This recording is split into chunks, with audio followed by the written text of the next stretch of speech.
Hello mga ka-ITZY! Kumusta po tayong lahat? Sana'y nasa mabuting kalagayan tayo at medyo masama pa ang ating pakiramdam. Halata naman ito sa ating video kahapon.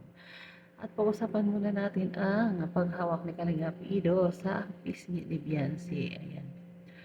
At syempre, kinilig ang mga supporters, ang mga followers sa love team na ITZY, lalong-lalo na nung gumanti si Beyonce sa paghawak sa pisngi ni Kalingap Ido. Syempre, ang ating cameraman, hindi maiwasang kiligin at ang mga tao na nakapaligid na nandoon.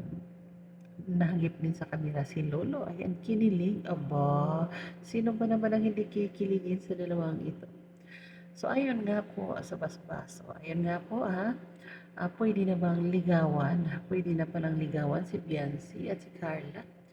Dati sinabi ni Kuya Bal na hindi pwedeng ligawan. So, ngayon, uh, narinig po natin na sinabi po ni Kuya Bal Santos Matubang na itong Jomcar at saka ITZY, kasi parang tutuhanan na nga, di ba? Pwede naman palang ligawan, kaso lang, bawal sa outsider. Ayan.